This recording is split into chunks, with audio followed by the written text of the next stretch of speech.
Shalom Jemaat GKK TV yang terkasih, kita ketemu lagi di acara Music Corner. Puji Tuhan, di acara Music Corner ini kita sudah memasuki episode yang keempat. Nah, di episode kali ini kita akan membahas satu topik yang cukup menarik dan sangat penting. Apakah itu? Yaitu menjadi musisi gereja yang efektif. Untuk membahas mengenai masalah ini, kita akan mengupas tuntas, berbincang-bincang dengan seorang narasumber yang kompeten. Dia adalah seorang sarjana teologi konsentrasi musik gereja dan juga salah seorang musisi di Gereja Kristus Ketapang. Siapakah dia? Mari kita jumpai bersama-sama Saudara Yoses Setiawan. Halo. Halo Yoses, apa kabar? Sehat Yoses? Masih sehat, puji Tuhan. Setiap minggu ngeliat Yoses mengiringi ibadah online, kita jadi semangat sekali karena iringannya membawa kita jadi nyanyinya semangat. Jadi kita mempersiapkan hati kita mendengarkan firman Tuhan juga jadi lebih mantul. Oke Yoses. Pada acara Music Corner kali ini kita mau membahas tema musisi gereja yang efektif. Gitu ya. Sebenarnya musisi gereja itu termasuk musisi juga nggak sih Yoses? Termasuk dong. Oh iya, bisa dijelaskan nggak? Iya, jadi kalau kita tahu musisi itu kan dari kata musikus ya. Yes. Musisi itu jamak. Nah kemarin itu kalau kita lihat-lihat tuh menurut Wikipedia itu adalah seseorang yang memainkan alat musik seperti piano, ataupun gitar, atau orang yang bernyanyi, itu pun juga disebut musikus. Seorang musikus juga seseorang yang menulis musik, ya, seorang pencipta lagu juga, komposer atau juga bahkan musikus, penulis lagu. Iya. Oke. Komposer itu juga termasuk komponis ya. Itu juga termasuk musikus ya. Oke. Biasanya juga mungkin karena dia menciptakan lagu itu, tapi dia juga ikut memainkan musiknya, mungkin biasanya nggak disebut kalau itu komponisnya. Oke. Nah kalau menurut KBBI yang kita juga suka tahu juga itu kalau musikus itu adalah orang yang menciptakan, memimpin, menampilkan musik, mencipta atau pemain musiknya sendiri. Itu musikus menurut KBBI. Jadi dalam hal ini dapat disimpulkan bahwa musikus adalah orang yang terlibat di dalam karya musik. Panjang juga ya Ses ya. Nah kalau bicara mengenai musisi gereja efektif itu yang gimana ya? Oke. Sebelum kita bilang efektif, musisi kan tadi musisi gereja gitu ya. Nah, musisi di dalam gereja itu kan juga biasanya kita lihat itu sama kan sama yang tadi musikus tadi. Betul. Itu adalah orang-orang yang terlibat di dalam musik. Nah, jadi nggak heran kalau musikus di gereja itu kalau kita lihat ya sangat menguasai di bidang mereka. Dan ya benar-benar bisa memainkan alat musik dengan baik, bisa menampilkan sebuah karya musik dengan baik gitu ya. Tapi kita jangan lupa juga musisi di gereja itu mereka adalah pelayan ibadah juga. Iya betul. Itu pelayan ibadah juga itu yang karena apalagi ibadah sekarang itu kan umumnya diiringi sama musik ya. Iya. Diiringi sama musik. Jadi itu dia. Nah, kalau tadi bilang pelayan musisi gereja yang efektif, sebelum menjadi itu, kalau kita bilang pelayan ibadah dulu deh. Pelayan ibadah itu biasanya kan khususnya musik ya. Itu saya sih terpikir dua kata biasanya. Apa tuh Ses? Yang pertama itu excellence. Oke. Yang kedua itu heart. Oke. Excellence atau bahasa Indonesia itu keunggulan. Tuh, kemarin saya cari-cari menarik juga. Heart itu yang kita tahu itu adalah hati atau jiwa. Menurut Sirut, excellence itu apa? Ke arah sempurna deh gitu. Jadi kayak udah bagus banget gitu. Bagus banget ya.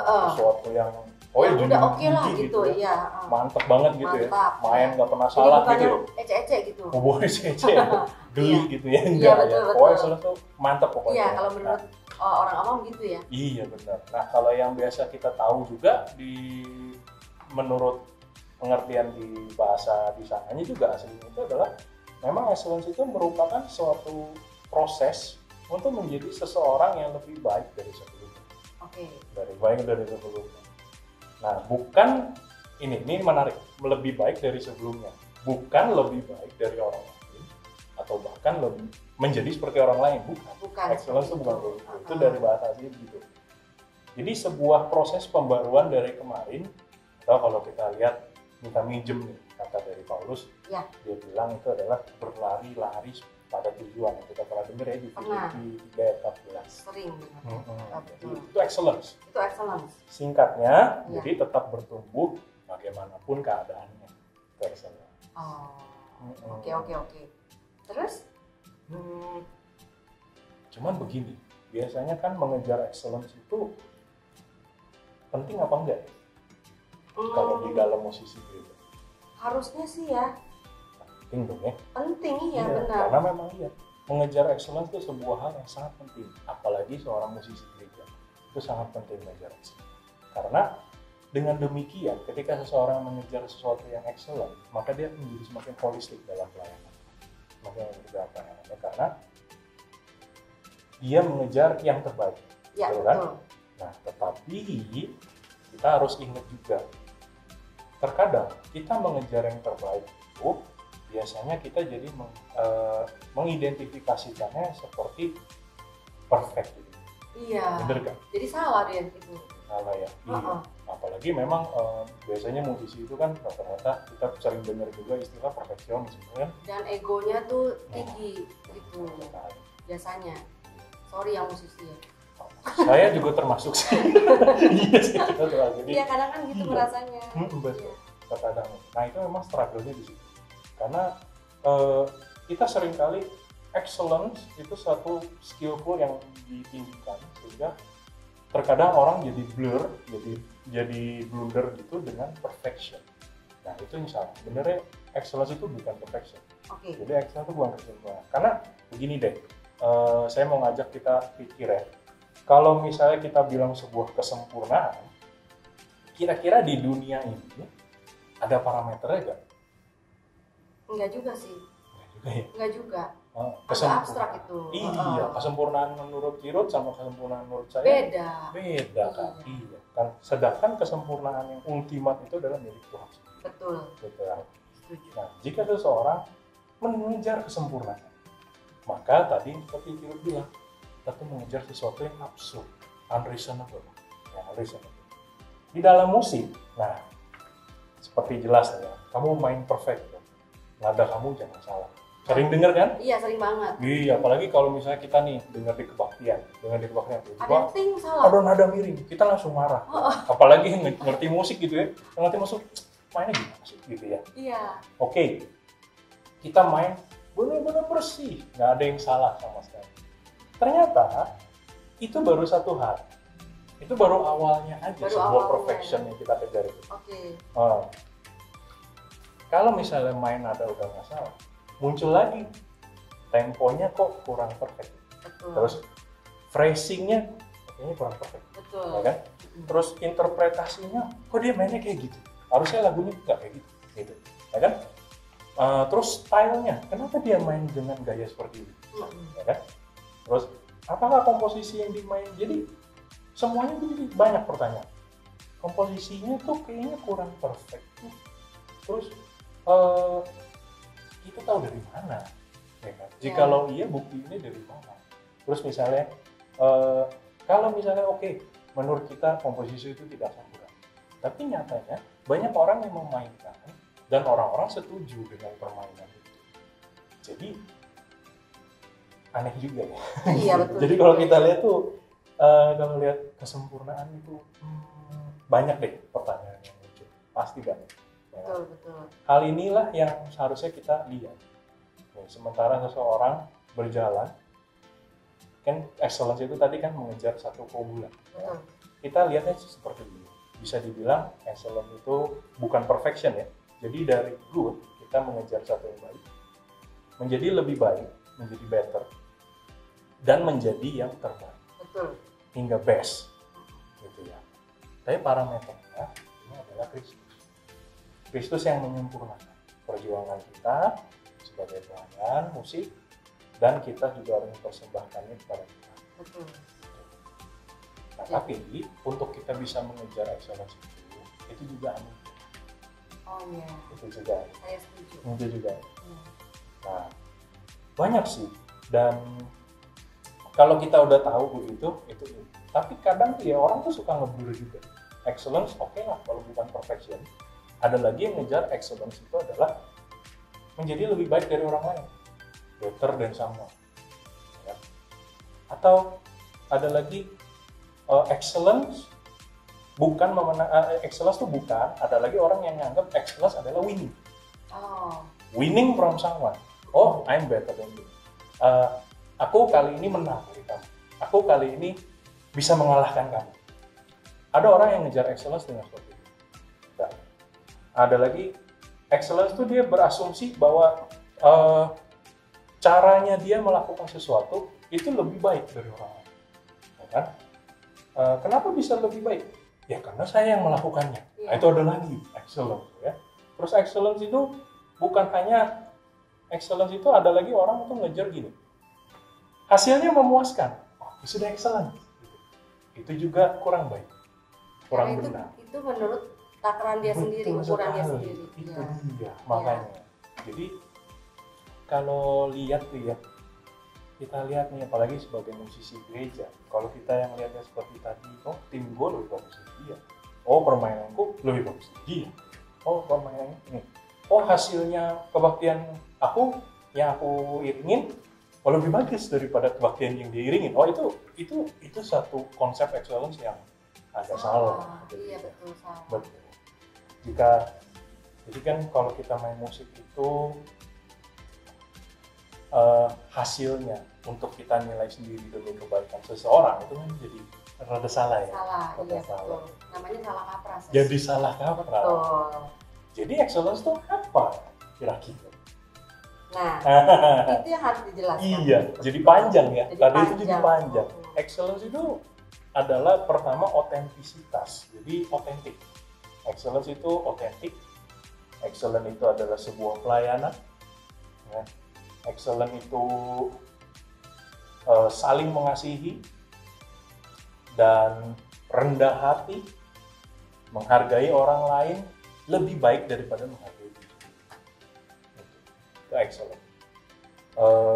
Berbesar hati, tekun, lemah lembut. Sebenarnya yang kita harus kejar dalam excellence kita adalah itu. Jadi dimanapun seseorang dalam pelayanannya dia mencari akan hal-hal ini, akan terjadi sebuah kemenangan dalam kehidupan dia. Okay. Karena kenapa? Excellence itu bukan untuk kalangan tertentu, excellence itu untuk semua orang. Dan yang kita harus tahu, excellence itu adalah proses, bukan sebuah event. Itu yang kita perlu tahu. Jadi tetap khususnya pelayan musik gitu ya, kita harus tetap kejar hal-hal ini, khususnya tetap sadar gitu ya, bahwa hal ini adalah anugerah. Betul. Proses yang Tuhan kasih itu adalah kalau kita misalnya masih memiliki hati pemikiran yang tadi gitu ya, yang masih salah-salah, yang masih blunder-blunder itu, it's okay. Sebab balik lagi proses. Struggling is every day. Nah, begitulah.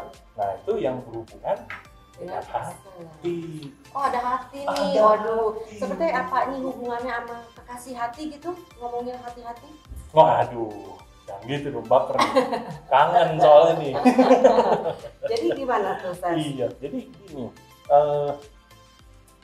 untuk mencapai satu excellence itu di drive sama hati kita. Iya. Di drive sama hati kita condong ke mana? Jadi dia parameternya nih hati. Hati itu adalah sebuah parameter yang gak kalah efektif dalam seorang musisi juga. Jadi hati bisa nge-drive kita mengejar excellence yang palsu tadi. Betul. Yang semu tadi. Hati itu mengejar kemuliaan kita atau mengejar kemuliaan Allah. Nah, itu balik lagi. Itu terjadi karena sebuah proses.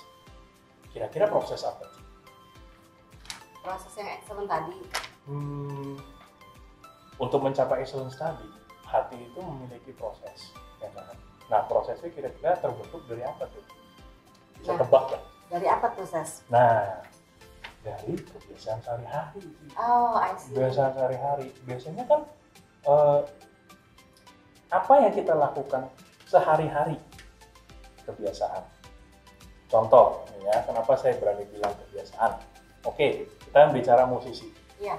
Musisi itu kan dia apa namanya? Contohnya nih, seseorang main di orkestra dan dia misalnya bermain cello. Ya. Nah, harus latihan terus. Pernah lihat nggak? Maksudnya orang tiba-tiba dikasih cello, duduk, langsung main karyanya Bach misalnya gitu ya? Nggak mungkin ya. Iya. Nah itu dia prosesnya itu ya. Itu dia. Okay. Jadi bisa karena biasa. Betul. Karena sebuah kebiasaan, dia tiap hari latihan bowing lah ya di cello, latihan baca not, mengerti musik segala macam. Itu kan terjadi karena kebiasaan. Akhirnya dan lama tuh prosesnya. Dan itu lama, betul sekali. Nah, ini kebiasaan ini saya bisa kasih menurut si ini ya, James K. Smith itu dia seorang filosofer juga. Dalam bukunya Desiring the Kingdom itu dia membedakan ada kebiasaan, membedakan dua kebiasaan yang biasa kita lakukan. Dua kebiasaan itu ada yang tipis, yang menurut dia tipis tanda kutip ya, sama yang tebal. Yang tipis itu contohnya gosok gigi, bangun tidur ngapain? Bangun tidur tuh terus mandi ya kan, misalnya gitu. Itu yang tipis. Ada yang tebal. Yang tebal itu adalah lebih ke bagaimana kita memproses ketika kita merasakan sesuatu, ketika kita mengasihi seseorang misalkan, itu proses. Nah itu yang tebal. Oh, yang tebal. Dan bagaimana kita membentuk identitas kita, nah itu adalah kebiasaan-kebiasaan yang tebal. Nah, si Smith mengalokasikan kebiasaan religius seseorang itu adalah seperti contohnya nih, bagaimana kehidupan saat teduh dan ibadah pribadi. Itu contoh. Nah, akhirnya ketika kita memiliki kebiasaan-kebiasaan itu, nah itu yang ngebentuk pola pikir kita bagaimana kita mengejar excellence tadi. Mengejar excellence tadi. Nah, tapi kita tahu lah ya, mengejar satu kebiasaan, habit yang baik, ya seperti baca firman, ya kan, saat teduh, segala macam, itu habit yang baik. Berbicara yang baik tentang orang lain, ya kan, berbicara hal-hal yang membangun, itu kan kebiasaan yang baik. Itu gampang nggak dilakukan? Kalau dilakukan dari awal, dibiasakan mungkin nggak terlalu susah ya. Tapi kan kalau orang yang langsung berbalik dari tadinya nggak begitu langsung begitu, itu agak susah. Agak susah. Apalagi memang lingkungan dia yang tidak. Iya, lingkungan yang sangat membentuk karakter seseorang juga. Jadi memang apalagi kita nggak sadar, menurut dia juga nih, gereja itu membentuk jemaatnya memiliki kebiasaan di hati mereka. Jadi misalnya nih, saya kasih contohnya yang simpel aja. Ada satu gereja yang di dalamnya itu jemaatnya itu eksklusif, ya maksudnya golongan mid high lah, ya, eksklusif. Terus bahkan ada misalnya nih, sorry itu saya gitu ya, misalnya gitu. Puji Tuhan di sini nggak terjadi gitu ya. Jadi misalnya ada yang masih memandang etnis tertentu dengan lain misalnya, ya kan? Gereja bertumbuh seperti itu, ya kan? Terus belum lagi hamba Tuhannya juga secara tidak langsung mengajarkan begitu, secara nggak langsung loh ya. Nah, bagaimana pola pikir jemaatnya kira-kira? Berarti keselamatan itu eksklusif dong. Nah, itu. Juga misalnya ada lagi gereja yang mengajarkan bahwa pelayan di panggung, di mimbar itu adalah sebuah pertunjukan. Ada lagi ya kan, misalnya sebagai WL-nya rockstar, terus stylenya begitu. Terus pendetanya kalau Apa kalau khotbah itu caranya seperti dandanannya juga seperti selebriti misalnya, ya kan? Selebriti. Jadi jemaatnya melihat, oh setiap kali aku melihat, oh ternyata pelayanan itu adalah satu pencapaian. Nah itu yang membentuk kebiasaan hati. Oke. Gitu. Oh. Itu dia. Itu jadi maksudnya ngomongin hati-hatian itu ya, Ses Iya, ya. Kirain baper jadinya. Karena kebiasaan. Betul, karena kebiasaan. Betul, itu kebiasaan. Nah, terus ada kriteria yang jelas nggak gitu untuk menjadi musisi gereja yang efektif?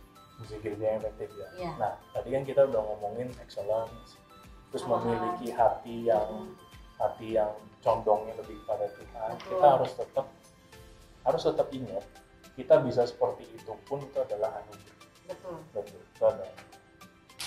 Karena tanpa anugerah kita nggak bisa. Iya. Nah, ini saya kasih contoh dari Pastor Joshua. Pastor Joshua itu dia dari Calvary Community Church di Houston, Texas. Dia menulis di artikel di blognya itu mengatakan bahwa ada 4 nilai yang bisa dimiliki atau yang harus dimiliki seorang musisi gereja. Nah ini menarik, dia mengambilnya itu dari 1 Tawarik 25 ayat 1 sampai 8. Pernah baca nggak? Enggak. Enggak.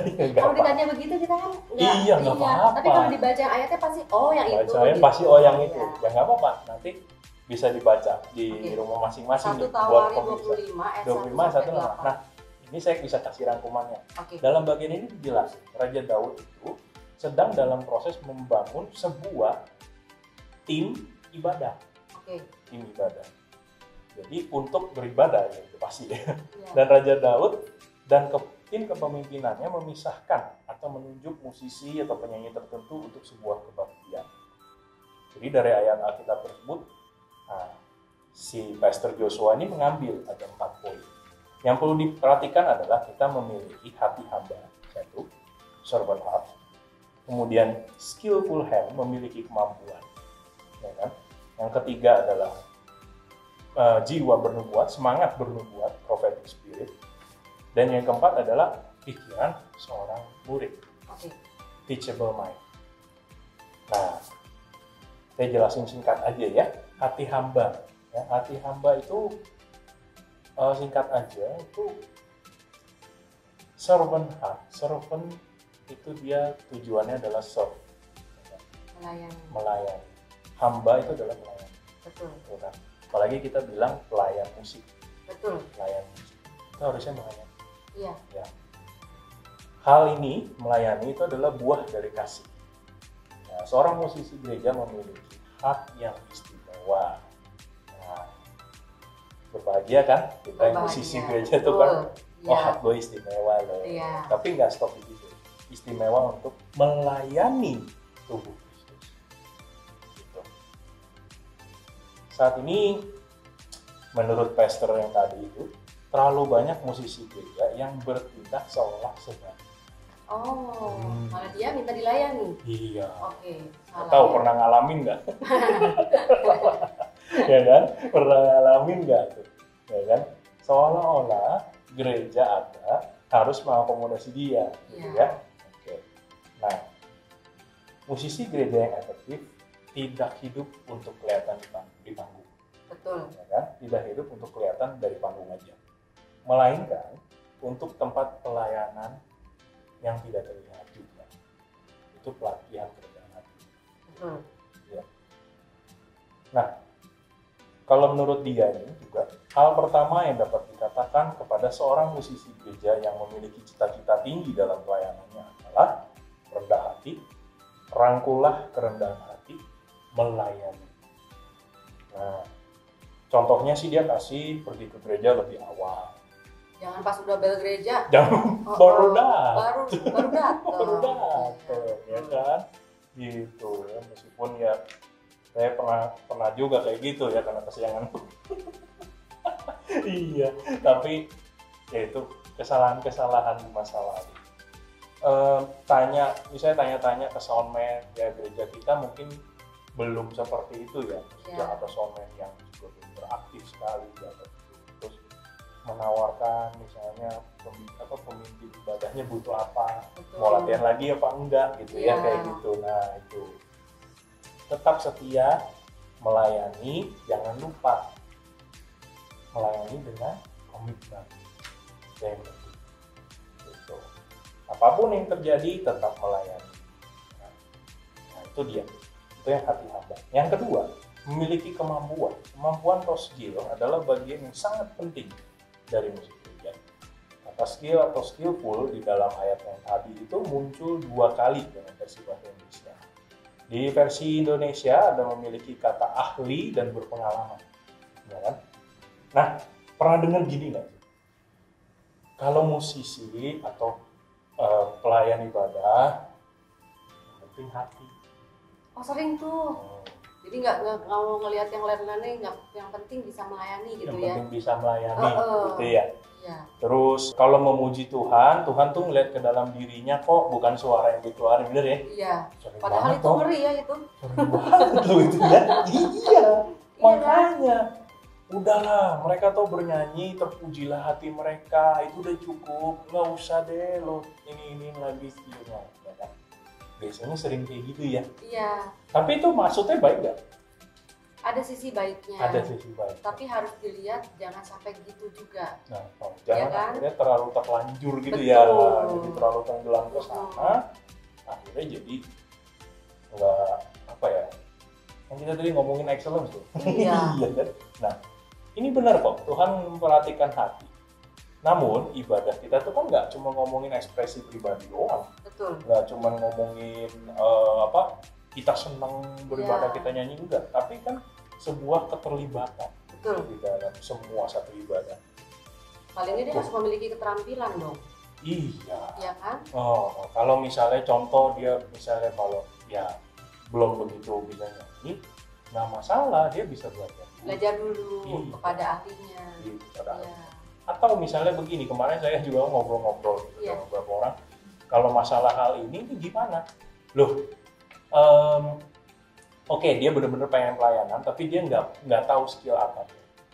Nah, coba kamu cari tahu dulu, kamu tuh seneng di mana? Iya. Itu seneng di mana? Bidangnya. Di bidangnya masing-masing. Betul.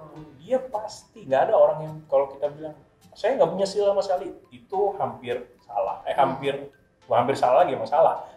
Jadi nggak mungkin dia begitu. Dia tuh pasti punya satu keahlian. Betul. Tapi di mana? Nah, dia yang harus cari tahu. Tentunya dengan anugerah Allah juga. Iya. Dia tahu. Ya. Itulah. Tentu gereja kita ya bukan gereja kita sih. Setiap gereja harusnya juga tidak mengadopsi logika yang tadi itu. Iya. Nggak cuma pelayanan musik doang, pelayanan yang lain harusnya juga jangan. Iya, karena Ya, tingkat ya. kompetensi itu sangat penting ya. Betul, sangat penting. Jadi kemampuan khususnya kita musisi Betul. untuk menyampaikan inti dari sebuah lagu secara holistik itu nggak boleh diabaikan. Iya, setuju. Sebuah nyanyian yang misalnya flat aja gitu, Iya. terus ada lagi misalnya nada yang salah, tempo yang buruk, Chordnya salah. iya, Ada chord salah itu udah paling fatal ya. meskipun dibicara di excellence tadi gitu ya, itu kan masalahnya hati pas segala macam. Tapi jangan salah, kalau kita mengejar excellence, kita memberikan yang terbaik kepada Tuhan, apakah permainan kita seperti itu? Iya. Nah itu dia. Nah jadi pelajarilah keahlian kita masing-masing Setuju. dan bertumbuhlah disiplin diri, milikilah keterampilan itu.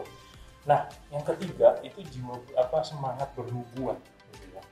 Ini saya waktu pertama kali lihat gitu ya juga, ini maksudnya gimana kita jadi nabi gitu ya di depan kita jadi nabi Nabi zaman juga. sekarang ya, Nabi zaman sekarang gitu ya. Kata bernubuat di sini berarti berbicara atau bernyanyi di dalam pengaruh ilahi. Betul. Jadi roh kenabian di dalam penyembahan dapat hadir hanya ketika seorang mendengar dan menanggapi pimpinan Roh Kudus. Nah ini yang kadang kita lupa. Oh. Ini yang kadang kita lupa. Iya. Kita skill, kita tinggi, kita kuat. Pokoknya gue main udah bener. Lupa ada Roh Kudus. Ada Roh Kudus. Iya. Betul. Itu yang bisa mengubah hati orang melalui pelayanan kita. Itu adalah Roh Kudus juga. Gitu. Itu adalah Roh Kudus juga. Jadi Roh Kudus itu mencari kedalaman Allah dan mengungkapkannya kepada umat.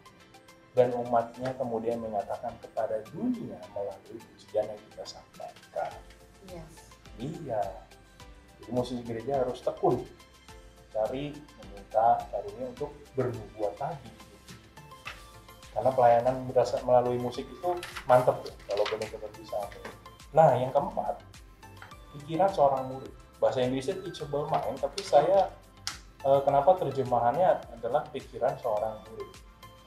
Kalau seorang murid itu pasti selalu mau terima kan apa yang diajari. Iya, gurunya ngomong apa ya dia telan. Iya, telan. Ya, dan dia telan, tapi tentu dia proses dong. Betul. Itu adalah murid.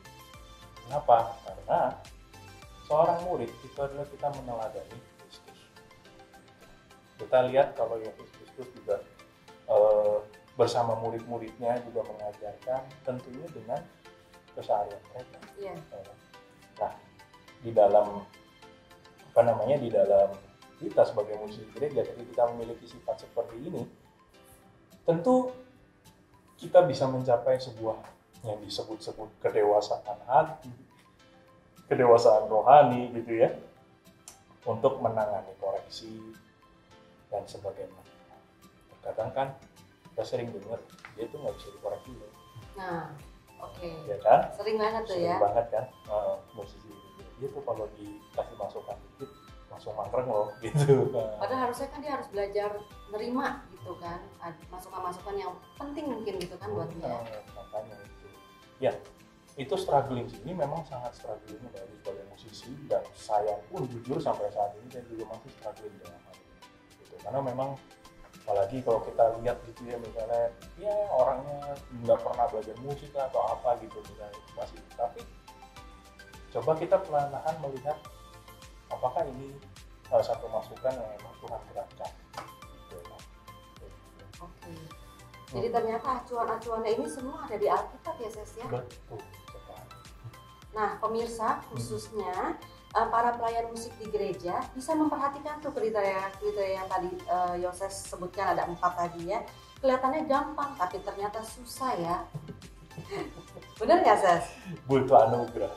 Nah, sekarang aku mau nanya nih, Ses. Ya, apalagi? Ada tip praktis nggak sih untuk para pemusik di gereja supaya bisa mencapai tujuan-tujuan yang efektif tadi?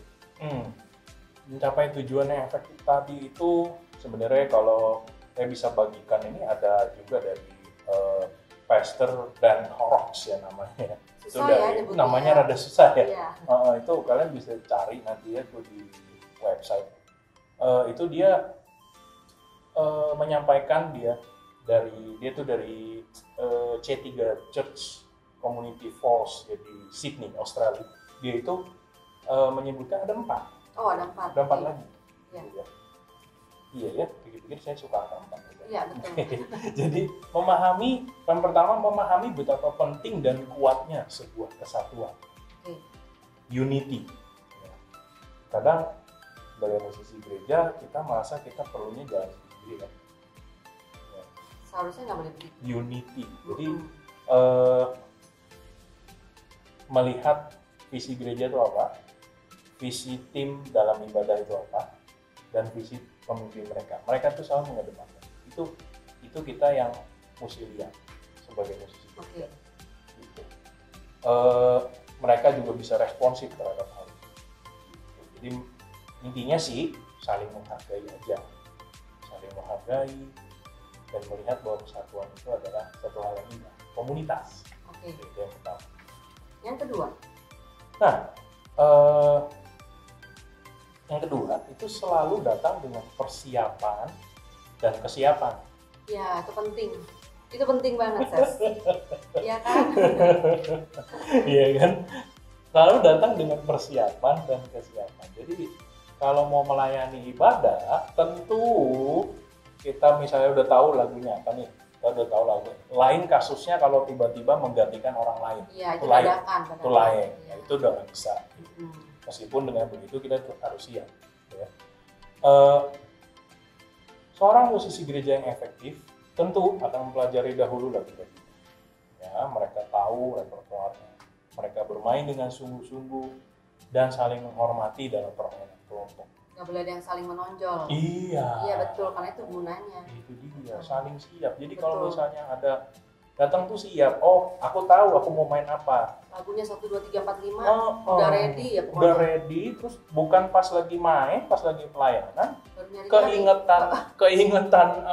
keingetan improvisasi apa gitu ya. Itu tuh dimainin gitu. Sementara yang lain nggak siap menerima improvisasi Jadi itu. layan Oke, sendiri jadi layan kan. sendiri. Itu Mau menonjol itu namanya. Itu. Ya, nggak Jadi- boleh ya pemirsa jangan ikut. Iya, jangan ya. Itu jadi kalaupun memang ada bagian solo yang mengizinkan kita untuk menonjol, ya Mainlah sewajarnya. main sewajarnya. Gitu. Misalnya nih udah bagian solo, oke lah gitar solo duluan gitu ya. Asik sendiri gitu sampai lupa bahwa bagiannya udah selesai. Gitu misalnya. Yang nyanyi bingung nanti. Yang nyanyi bingung. Oke, kenapa? Jadi ada gangguan-gangguan gitu ya, tanda kutip. Gitu. Nah, itu. Memelihara instrumen mereka, selalu memberikan yang terbaik dan memahami bahwa ini adalah bagian dari ibadah mereka juga, Betul. bukan cuma sekedar mengiringi. Jadi menyembah Tuhannya dengan excellent dan heart. Betul, itu yang kedua Itu tadi. yang kedua. Karena yang ketiga deh kalau gitu. Yang ketiga adalah konsisten. Iya. Konsisten. Kenapa konsisten? Konsisten ini penting. Jadi musisi gereja selalu memiliki sikap excellence. Mereka hidup bukan tanpa emosi, tapi di atas emosi mereka. Gitu. Mereka konsisten. Mereka mau main di depan. Mereka menunjukkan betapa spiritualitas mereka tinggi. Tapi ketika turun, mulai lagi balik ke dunia. Itu kan gak konsisten. Iya, Nggak konsisten, betul. Iya, mereka selalu ramah, selalu hangat dan baik. Mereka tuh mudah didekati. Musisi gereja biasanya asik sama timnya sendiri kan. Iya. Orang baru mau masuk jadi takut biasanya. Kadang-kadang iya, gitu. Mereka fleksibel di dalam komunitas gereja dan mereka relasional. Konsisten dengan teladan guru mereka yaitu Yesus, bukan guru les, bukan guru apa. Betul. Yesus. Iya. Ya, mereka setia, dapat diandalkan dan beriman teguh pada Pada Tuhan. Tuhan. Setuju. Karena mereka mimpin di depan. Iya, Begitu. benar. Mereka dilihat. Yang keempat apa Sas? Nah, yang keempat dan yang terakhir, ya, saudara-saudara, ini adalah berdoa, membaca Alkitab, serta melakukannya. Disebutin gampang ya. Iya, benar. Disebutin gampang banget. Padahal kita juga suka bolong-bolong saya tuh, Sas. Iya, Benar. ya, benar. Ya, kadang suka bolong-bolong. Ini hal yang keempat adalah hal yang sangat penting. Terlepas dari apa yang tadi kita panjang lebar ngomong, hal ini sebenarnya yang penting. Khususnya bagi para musisi gereja. Terkadang musisi dengan sifat musisinya akhirnya jadi ya udahlah gitu, gue main untuk perfection gue gitu misalnya gitu ya, atau apa gitu ya. Nah, para musisi gereja memiliki ibadah pribadi dengan Allah. Iya. Memiliki ibadah pribadi dengan Allah. Mereka memprioritaskan hubungan mereka dengan Yesus, bukan dengan ini petinggi gereja misalnya, bukan dengan teman-teman aja, tapi prioritas mereka, hubungan mereka adalah Yesus. Mereka terbiasa berdoa dan melakukan firman. Musisi gereja juga adalah penyembah Allah. Kan mereka melayani toh? Betul. Iya, jadi mereka tetap meneladani Kristus dalam kehidupan mereka. Yang keempat. Itu makanya perlu banget deh, Sas. Iya. Iya kan? Soalnya kadang-kadang saya jadi malu juga karena nggak suka bolong-bolong juga untuk urusan yang berdoa, membaca Alkitab, setelah melakukannya itu suka bolong-bolong. Ya itu memang butuh balik lagi tadi kebiasaan lagi. Betul. Mungkin harus baca dulu satu ayat setiap hari, 1 ayat 2 ayat. Biasa. Itu bisa Kan? Jadi misalnya trik gampangnya adalah aduh susah banget deh aku baca Alkitab gitu, mau baru buka udah ngantuk misalnya gitu. Soalnya ada jadi alasan seperti itu, jadi baru nih, tapi kita bisa siasatinya sebenarnya kalau kata siasatin gitu kurang lebih. Kita bisa memulai dengan yang sedikit dulu. Nah, saya ada satu istilah perubahan 1 derajat. Perubahan 1 derajat. Kita tahu sudut kan? Tahu sudut dong. 1 derajat kecil ya. Iya. Nah, tapi kalau kita tarik jauh. Tahu udah kelihatan. Iya kan, jaraknya jauh. Nah, berubah 1 derajat. Jadi sedikit kita berubah. Misalnya sehari kita buka 1 ayat aja, 1 ayat atau 2 ayat. Kita renungin ya 5 sampai 10 menit dah. Khusus tapi.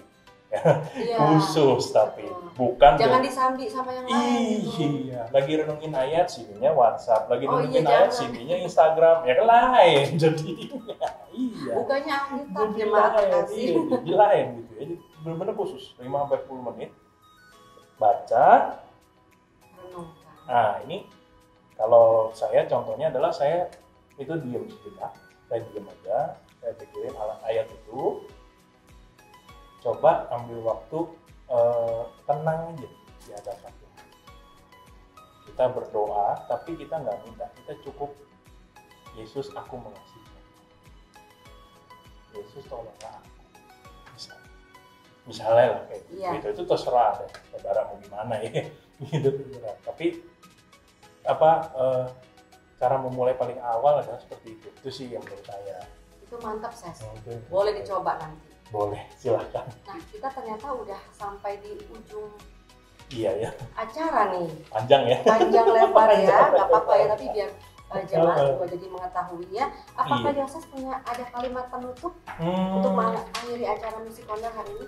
Oke, untuk tips-tipsnya, ketika tadi kita udah bicarakan excellence dan art, kita membicarakan bagaimana sikap yang harus dimiliki sebagai pemusisi gereja atau bagaimana cara-cara praktisnya adalah, kalau dari saya untuk mencapai hal seperti itu seperti kayak jadi achievement banget gitu. Oh iya betul.